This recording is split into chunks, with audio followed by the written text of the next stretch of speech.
Several of you requested an inside look at the BiBLIOPLAN Year 2.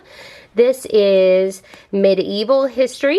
This is based on a classical setup for learning history where you have a 4-year cycle and each year you delve a little deeper.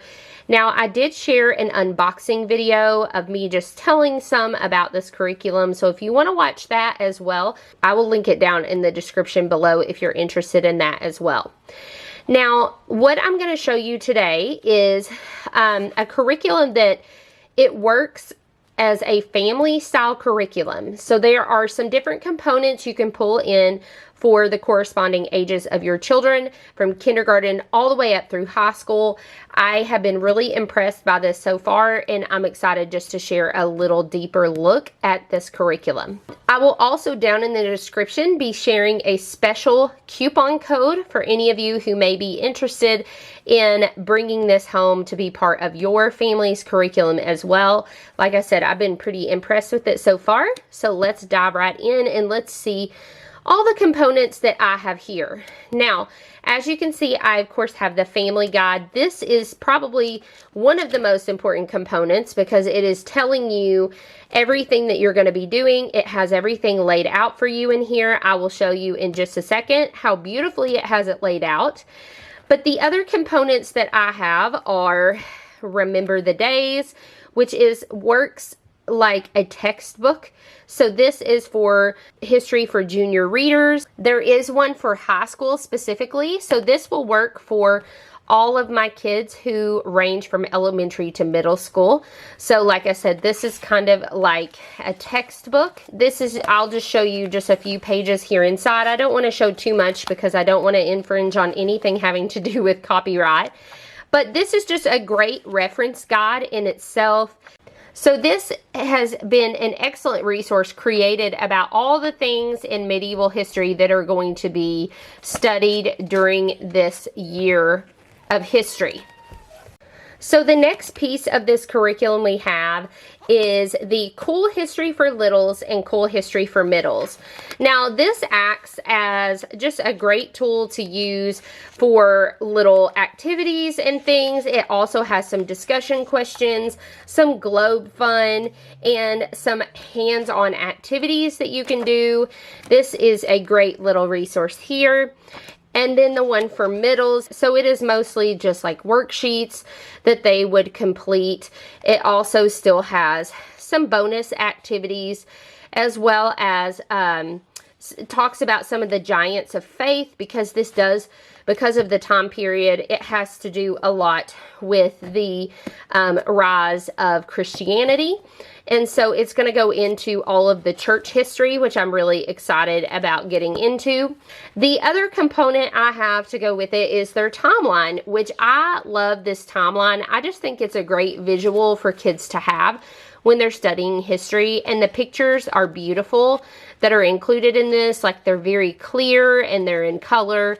And so as you are studying this, you will have your children put the different people or events on the timeline where they go. And again, it's just a great visual for them to see where it lines up in history.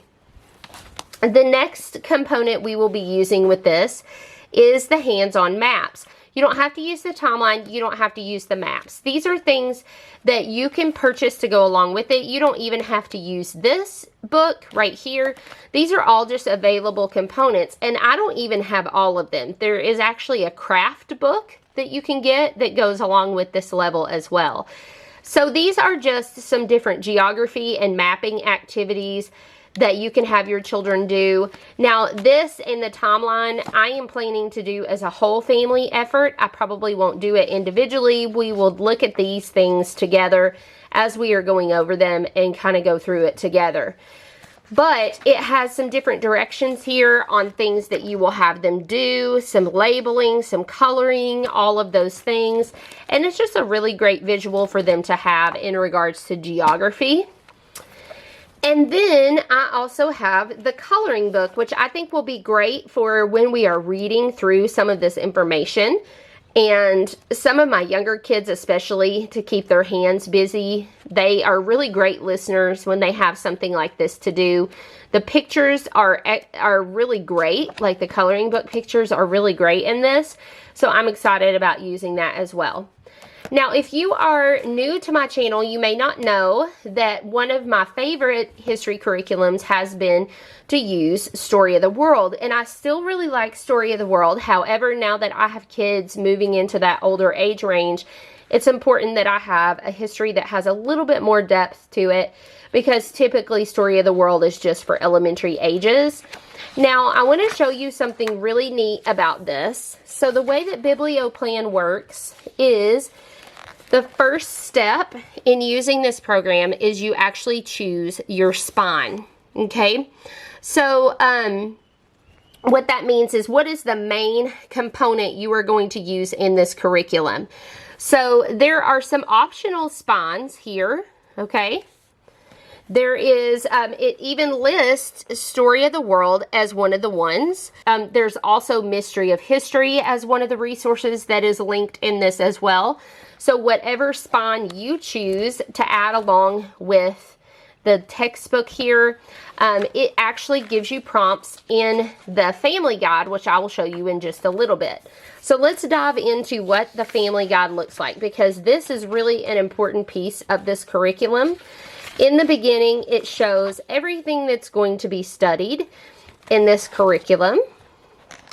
Okay, and I'll kind of show some of this here. Okay, it really goes into great depth on some of these, which I think is great. But again, you as the parent can decide how deep do you want to go. If there's something that you feel like you don't want your children to quite learn about yet because of their age or development stage, you can skip that. And when you cycle back around, you can always go over that when they're a little older. So, as I said, this is year 2. So let's go here, and this is listing all the different things that you can use. Okay, these are the materials. This is your scope and sequence for the 4-year cycle here. And again, once you go through this whole 4-year cycle of history, you just cycle back through at greater depth. And that's what's great about this curriculum, is that my middle schooler now, if we go back through this again when he's in high school, I will just purchase the high school book for him, and he will be able to go back through this curriculum with us more on his level, which I think is such a cool thing about this curriculum. So this can be your history, Bible, and literature. But you could also, because they do say, you know, you could get Memoria Press guides or Progeny Press guides for the reading if you want to. One of the things that I love about this as well is that it includes family read-alouds, Bible readings, and then also suggestions on what you can use for independent literature selections.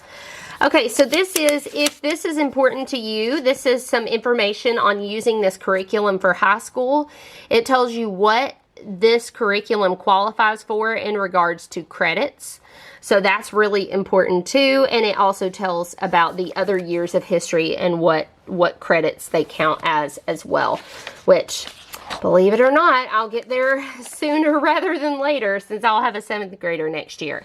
Okay, so these are the optional spines that you can get. So this is Trial and Triumph, which we actually own and really enjoy. We have really enjoyed some of the selections from this. So we will use this when it prompts for it for next year as well.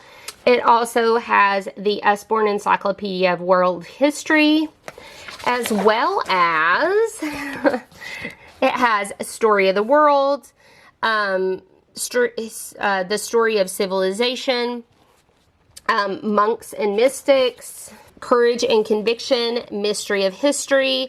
Okay, so now what we're getting into is the scheduled book list, which this part, of course, makes me very happy because it has all kinds of suggestions of books that you can read. It also has the symbols beside it. One is that it tells you there's a literature guide available.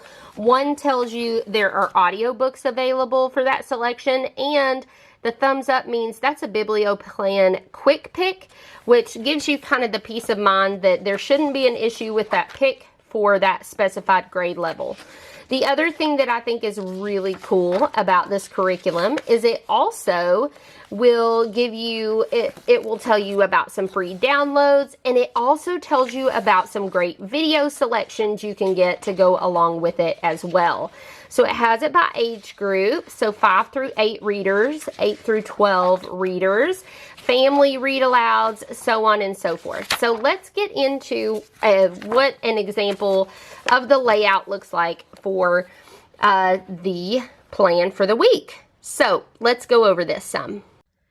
Okay, so my camera died, so I am switching over to my phone camera, which apparently is working a little easier for this.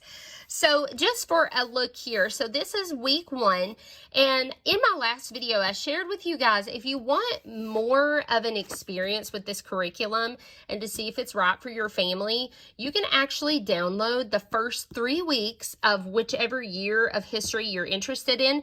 So you can actually download it and try it out with your family and see if it's a good fit for you before you purchase this, which, guys, that is amazing. What other company does something like that, where you can really try out every single component of this for a 3-week time frame? So this is a 3-day week here. That's how they schedule this out, that this will be done over a series of 3 days. Obviously, if there's read alouds, you may want to read it every day of the week or whatever, however you choose to do that in your homeschool. So what's really great is, okay, so Unit 1 is going to talk about the early Christianity and the rise of Islam, which was an important part during this time period because it is, as it says, the Western world after the fall of Rome. So this is how it breaks it down. So on the first part, so it says, BIBLIOPLAN, Remember the Days, okay, which is this book right here. And what you would do is you would read the pages under the subheading, what was the medieval era and what has gone before. So that's what you do on day 1. You read that. If you have an older child, then you would have them read this. If you want to use some of the hands-on supplements, it's telling you there is a page in the coloring book for this week, or I mean for this day. There is also something in Hands-on Europe, which is an additional piece of this curriculum you can purchase, but I don't have that. And there's also a page in the discussion guide. It is also telling you if you want to do their Bible reading plan, then for the day, you would read Psalm 1, which we will probably do their Bible reading plan. We will do this during our morning time. And then also that Trial and Triumph book that I was telling you about that we have enjoyed this past year, you would read about the person named Polycarp. And that, again, that's optional. We may not do that every single time it calls for it, but it's great to know that it tells me that there is something available to read to go along with what we're learning. The next thing is, if you want to use any of these other add-ons, like the Usborne History of World History, the Usborne History book, it tells you which pages to actually read. If you are going to use Story of the World, it tells you which chapter. Mystery of History, it tells you which volume and chapter it goes along with. And I actually know someone who uses this, and when there's a tough topic that maybe they have a lot younger children that they really want to be careful with how they present information, especially when you're talking about different religions and things like that, then on ones where they thought the information was a little much for their children, they actually read from Mystery of History. So that is how that's laid out. And then day 2, they would read this subheading. And then it tells you again what all to do if you are using any of these other resources. And that would be week 1. Now there are some literature readings, and it has it broken down by ages here. So you can choose some of these or some of the other ones that are suggested in the front. The Lightlings is by R.C. Sproul. We love his allegory books that he's written, and we have the Lightlings, so we will probably definitely read that since I have some younger kiddos. That's great for them. And then also over here on this other page, it has family read aloud suggestions. It also has some young writer suggestions, things like writing ideas, some grammar suggestions, logic. So if you are a classical conversations family or you adhere more to a classical style of learning for history, this is a great curriculum for that since it is written with that in mind. The other thing, it has some hands-on activities from BiblioPlan. It gives that information here as well. And then there's also optional reading ideas and other resources. So if you use Veritas or Classical Conversations or Claritas, it's going to tell you which cards you're going to be working on each week, which is excellent, especially if you're one of those families that uses any of those resources. It has some audio you might want to listen to. It has some movies you could access, including the Drive-Through History series, which we have access to through Right Now Media, so we may access that. And then also just some hands-on fun, some other books, and some free online resources. So each week is broken down like this. And the reason that I like this is because it gives you the versatility to choose what you want to use for your family at any time to either go deeper or support what you're learning with the different resources. Have some great read alouds that correspond with what you're learning, which is typically how we choose our read alouds in our family, so on and so forth. And so then the next page is just the same way. It's broken down the same way all the way through.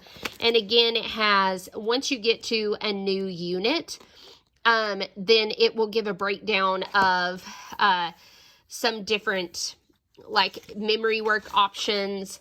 It gives some different poems you could even memorize. It gives more read aloud suggestions and things like that. So this is just, I am so impressed with this curriculum thus far, and I cannot wait to really get it into play for next year. And I will definitely be sharing more throughout the year next year if you guys are interested in our experience with this. But I hope that this was helpful for you guys just to see a more inside look of what these components look like and how this curriculum actually plays out. So if you guys have any questions, put them down in the comments below, and I will see you guys on future videos. Thanks so much, guys, and have a blessed day.